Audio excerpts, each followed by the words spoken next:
반갑습니다. 룰루루 사장입니다. 여러분, 책이나 LP를 구입했을 때 한 번쯤은 보셨을 거예요. 바로 요 종이띠지 아시죠? 요 종이띠지를 오비라고 하는데요. 이 종이띠지는 어디서 왜 생겨났는지, 그리고 과연 띄워야 되는지 말아야 되는지 한번 영상을 통해서 이야기해 볼까 합니다.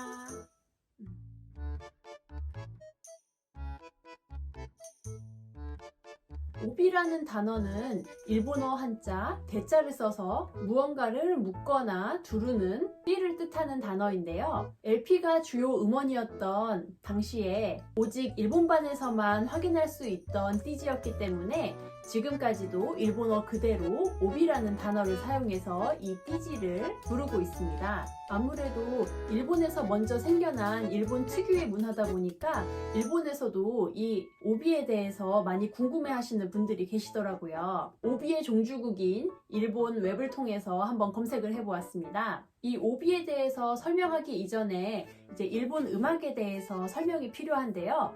일본 음악은 크게 두 가지로 나누게 되면은 일본 음악을 뜻하는 방악과 일본 음악을 제외한 나머지 외국 음악, 주로 서양 음악을 뜻하는 양악, 이렇게 두 가지로 나뉘게 되는데요. 일본 음악의 경우에는 일본어로 표기가 되어 있고 일본인 아티스트가 인쇄되어 있는 경우가 많기 때문에 앨범 자켓의 앞뒤만 봐도 이 앨범의 아티스트는 누구인지, 타이틀은 어떤 것인지, 장르는 어떤 것인지, 그리고 안에 있는 곡들은 어떤 것인지 등에 대한 다양한 정보를 알 수가 있잖아요. 하지만 외국 음악인 양악의 경우에는 좀 다르죠. 양악의 경우에는 이렇게 자켓만 보고서는 영어를 모르거나 또는 이 아티스트에 대해서 모르는 사람은 이게 어떤 장르의 앨범이고 어떤 가수가 노래를 불렀는지에 관한 정보를 하나도 알 수가 없어요. 그리고 일본 음악 시장의 특이한 케이스가 외국 음악의 경우에 원제를 그대로 사용하는 것이 아니라 일본식으로 번역을 해서 번역한 타이틀을 그대로 사용하는 경우가 많았어요. 그렇기 때문에 앨범 자켓에 나와 있는 영어 타이틀만으로는 내가 알고 있는 이 곡이 맞는지 알기가 쉽지 않았기 때문에 바로 이러한 정보를 제공할 수 있는 수단이 필요했고, 그래서 나온 것이 바로 이 오비라고 합니다. 그래서 오비를 보면은 친절하게 히라가나, 카타카나 또는 한자로 아티스트명, 곡명, 그리고 곡에 대한 설명들이 자세하게 설명이 되어 있어요. 그래서 오비가 생겨나게 된 가장 큰 이유, 바로 정보 전달에 있습니다. 하지만 외국 음반 말고도 일본 LP에서도 똑같이 오비를 확인할 수 있는데 그럼 그건 뭘까요? 네, 바로 앨범의 판촉 용도입니다. 당시에도 정말이지 많은 LP들이 쏟아져 나왔기 때문에 이 LP를 판매하기 위한 판촉의 수단으로 이 오비를 사용했다고 합니다. 일일이 다 들어볼 수 없기 때문에 이 오비에다가 예를 들면은 미국에서 탑 10 안에 들었다, 그래미상에 노미네이트 되었다, 어떤 영화의 OST로 사용되었다, 이 아티스트가 방일한 기념으로 제작이 되었다, 특전으로 포스터나 포스트카드를 함께 제공한다 등등 소비자를 솔깃하게 만드는 캐치프레이즈를 넣어서 이 판매를 촉진하기 위한 용도로 이 오비가 쓰였다고 합니다. 앞서 말한 이 앨범에 대한 정보의 제공이나 판촉 홍보를 비롯해서 같은 레코드사의 다른 앨범들을 홍보하는 용도로도 쓰였고요. 그리고 홍보와 판촉과는 다르게 판매상에서 이 제품이 판매되는 것을 확인하고, 그리고 제작사에다가 이 제품이 팔렸으니까 똑같은 제품을 재입고를 요청합니다 하는 주문서의 용도로도 쓰였다고 합니다. 그래서 제가 오늘은 매장에서 오비가 붙어있는 LP 몇 가지 교리, 이게 말로 하는 설명만으로는 재미가 없으니까 매장에서 오비가 붙어있는 LP들을 몇 가지 한번 가져와 봤어요. 요 LP는 80년대의 뉴웨이브 아이콘 컬처클럽이죠. 네, 컬처클럽 일본 방문 기념으로 제작된 12인치 맥시 싱글인데요. 여기도 띠지를 보시면은 제가 아까 말씀드렸던 그런 오비의 특징이 다 나와 있어요.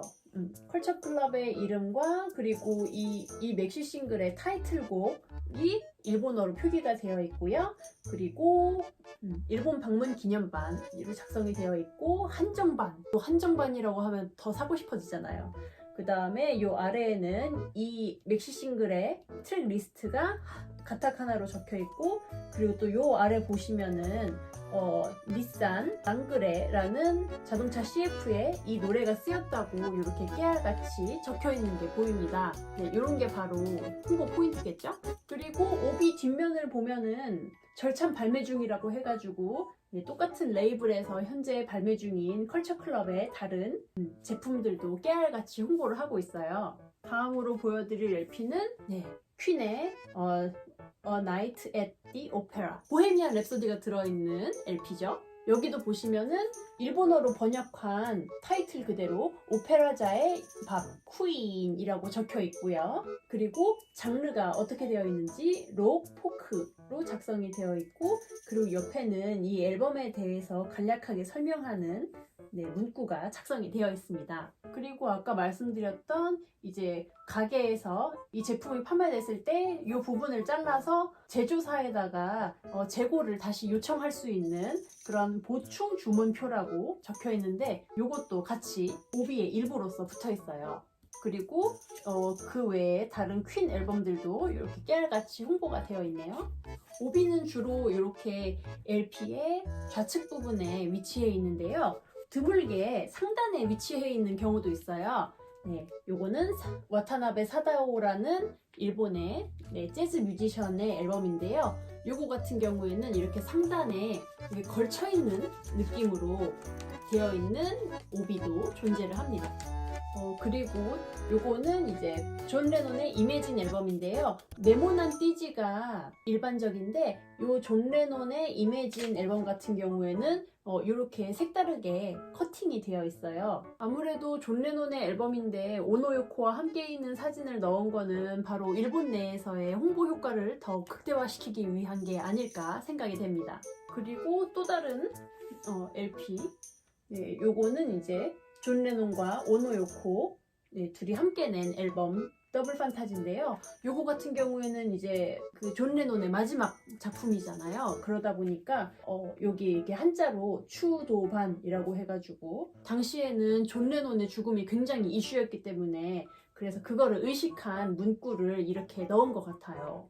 이렇게 아티스트마다 똑같은 오비는 없을 정도로 정말 다양한 디자인의 오비가 존재하는데요. 그러면은 이 오비 과연 뜯어야 될까요? 말아야 될까요? 저 같은 경우에는 예전에 일본반을 구입했을 때 오비가 있는 경우에는 다 뜯어버렸거든요. 왜냐면 저는 이 앨범 아트웍이 메인이 돼야 된다고 생각하는데 이 글씨들이 너무나 신경이 쓰이는 거예요. 그래서 항상 다 뜯었었는데 유독 일본반에서는 이 오비도 LP를 구성하는 구성품 중에 하나로 인식이 되기 때문에 이 오비가 있고 없고로 인해서 중고시장에서 형성되는 가격이 천차만별이거든요. 제가 인터넷으로 확인했을 때 어떤 재즈 아티스트의 앨범이 똑같은 컨디션인데 오비가 있으면 5,000엔, 오비가 없으면 500엔으로 거래되는 거를 제가 확인을 한 적이 있어요. 다른 나라를 갔을 때 독일의 어떤 중고 LP샵을 들렀는데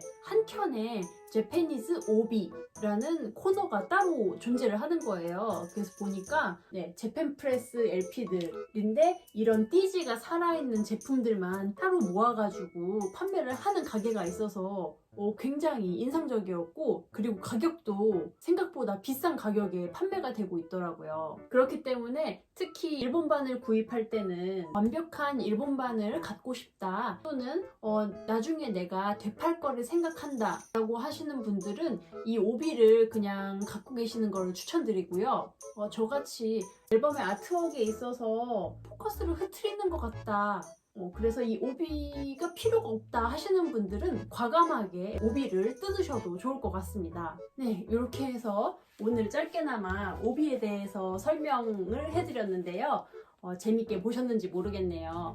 요즘 나오는 이제 우리나라 LP들 혹은 외국 LP들도 종종 이렇게 오비를 붙여서 판매를 하고 있더라고요.